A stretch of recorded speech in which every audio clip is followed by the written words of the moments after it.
कुछ कमरे सिर्फ ताला लगने से बंद नहीं होते। कुछ कमरे अपने भीतर ऐसे राज रखते हैं जिन्हें खोलने की हिम्मत इंसान नहीं बल्कि मौत करती है।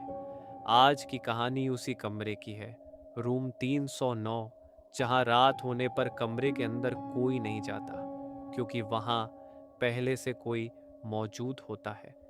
दिल्ली से 40 किलोमीटर दूर एक सुनसान हाईवे पर एक पुराना होटल था। क्रिम्जन हाइट्स होटल का बाहरी हिस्सा दूर से एक काली परछाई जैसा दिखता था। बारिश में भीगा हुआ पुराना बोर्ड टिमटिमा रहा था, जैसे उसे खुद भी याद नहीं कि किसी ने आखिरी बार उसे ठीक कब किया था। राघव की कार सड़क पर अचानक बंद हो गई थी और मजबूर होकर वह इस होटल में आया था। अंदर घुसते ही उसे एक अजीब सी गंध महसूस हुई, पुरानी लकड़ी, सीलन और कुछ ऐसा जो शब्दों में बयान नहीं हो सकता। लॉबी खाली थी, सिर्फ एक कमजोर पीली ट्यूबलाइट झूल रही थी, जिसकी रोशनी हवा की हर लहर के साथ डगमगा रही थी।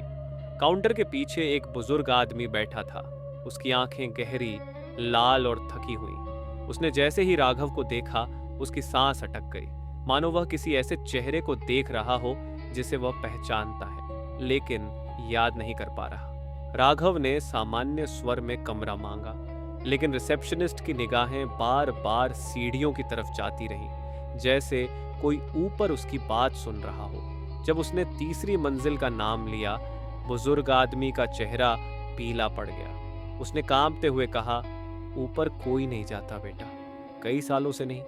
जिन लोगों ने कोशिश की वो या तो डर कर भाग गए या सुबह तक किसी और जगह मिले। उसकी आवाज टूटी हुई थी, लेकिन आंखों में जो डर था वह नकली नहीं था।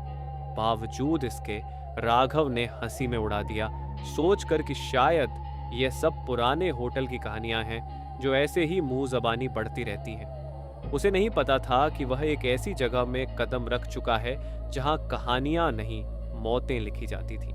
रात करीब 1:30 पर बाहर तूफान था। हवा इतनी तेज चल रही थी कि खिड़कियां कांप रही थीं। राघव नींद में था जब ऊपर से किसी के दौड़ने की आवाज आई। भारी कदम, तेज, बेचैन। पर ऊपर तो पूरा फ्लोर बंद था। आवाज धीरे से रुकी, फिर किसी दरवाजे के जोर से बंद होने की आवाज आई। राघव के कमरे की छत हल्का सी ठसी, जैसे कोई बिल्कुल ऊपर खड़ा हो। उसे समझ नहीं आया कि ये उसकी कल्पना थी या सच, लेकिन जैसे ही उसने अपनी सांसों को धीमा किया, उसे ऊपर से किसी की फुसफुसाहट सुनाई दी। 309, वापस आ। आवाज में दर्द था, फिर भी किसी को बुलाने की जिद थी। जिज्ञासा उसे खींचने लगी। वह टॉर्च लेकर बाहर निकला। पूरा होटल मौन था, इतना मौन कि उसे अपनी धड़कनें भी तेज लग रही थीं।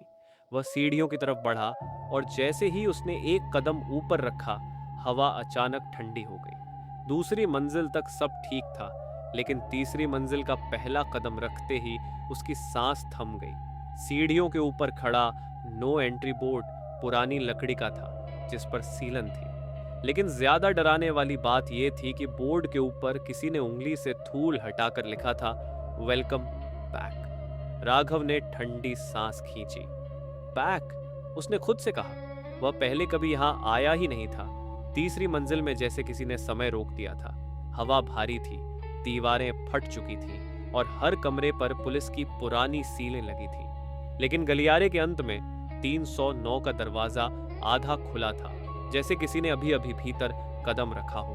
दरवाजे के नीचे से ठंडी हवा निकल रही थी, इतनी ठंडी कि राघव को लगा उसके पैरों के तलवे जम जाएंगे। अंदर घुसते ही उसे सबसे पहले एक पुरानी रॉकिंग चेयर दिखाई दी, जो अपने आप धीरे धीरे झूल रही थी। कमरे में कोई नहीं था, कोई हवा का झोंका नहीं, लेकिन चेयर हिल रही थी, एक ताल में, एक धुन में, जैसे कोई अदृश्य बुजुर्ग अपनी पुरानी यादों में खोकर झूल रहा हो। खिड़की आधी खुली थी और उसके फ्रेम पर उंगलियों से खुरचा हुआ कुछ लिखा था, don't look out at 309 AM।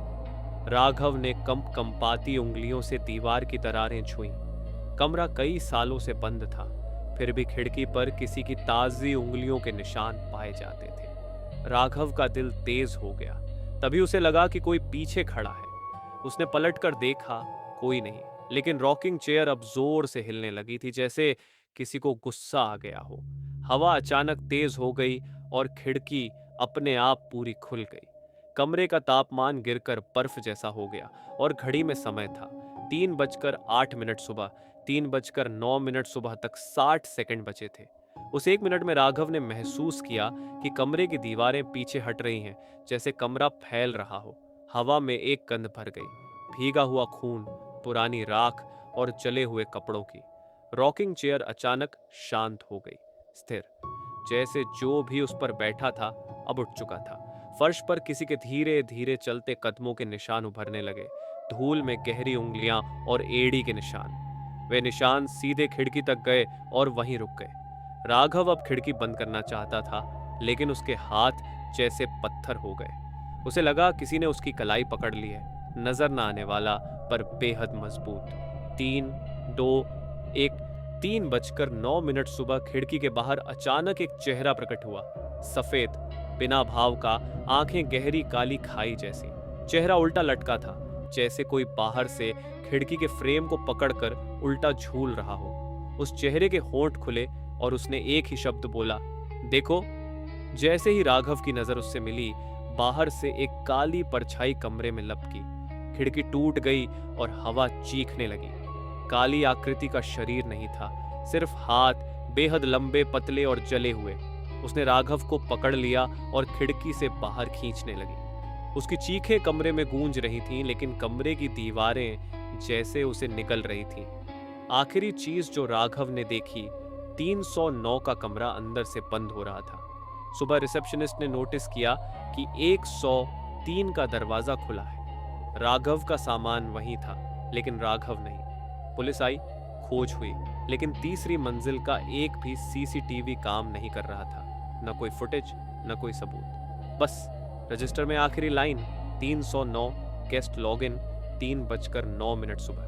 रात होते ही ऊपर की मंजिल फिर शांत हो गई और 3:09 सुबह पर होटल की ऊपरी खिड़की अपने आप खुली। इस बार खिड़की में एक नया चेहरा था, राघव का।